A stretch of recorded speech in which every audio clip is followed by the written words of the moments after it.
உங்ககிட்ட எத்தனை சாவி வச்சுருக்கீங்கங்க? எத்தனை கீஸ் வச்சுருக்கீங்க? எத்தனை நீங்கள் ஒரு நாளைக்கு எத்தனை கதவுகளை திறப்பீங்க? யோசித்து பாருங்க.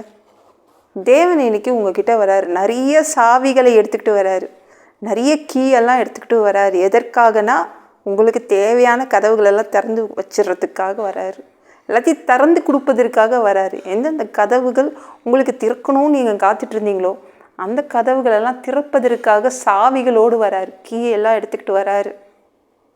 சரிங்களா? மனசு வச்சுட்டாருங்க, அவர் மனசு வச்சுட்டாரு.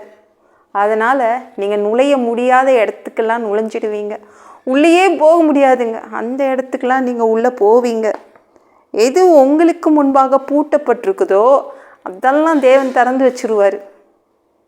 உங்களுக்காக அவர் திறந்து வைக்கிறார், நீங்கள் உள்ளே போவீங்க. மோசமான, இது மிகவும் கடினம், இதுக்குள்ளே போக முடியாது, அந்த மாதிரி ஆசீர்வாத கதவுகளுக்குள்ளே நீங்கள் உள்ளே போவீங்க. இந்த வியாதி வந்துச்சா என்னை பிடிச்சி சிறை பிடிச்சி வச்சுருக்குது, இன்னும் ஜெயிலில் போட்டு வச்சுருக்குது அப்படின்றீங்களே. இந்த கடன், இந்த வறுமை, இந்த பிரச்சனை என்னை சிறை பிடித்து வச்சுருக்குது, எங்கேயும் நான் எங்கேயும் மூவ் பண்ண கூட முடியல, இந்த கல்யாண வாழ்க்கை ஒரு சிறையாக இருக்குது, ஒரு ஜெயிலில் இருக்கிற மாதிரி இருக்குது.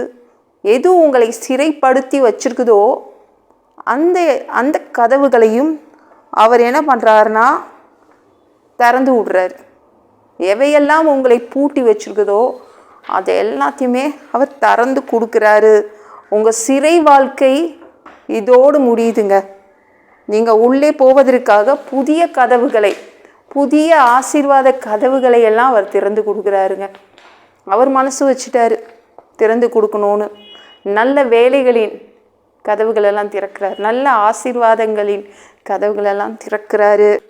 தேவன் உங்களுக்காக அவர் என்ன பண்ணுறாரு? ஆசீர்வாதத்தின் கதவுகளை திறக்கிறார். என்னங்க அந்த கதவை இதெல்லாம் உடைக்க முடியாது, இதை திறக்க முடியாதுன்றீங்களா? வெங்கல கதவுகளை உடைக்கும் தேவன் நம்ம தேவன் இருக்காரு, ரொம்ப ஸ்ட்ராங்கு.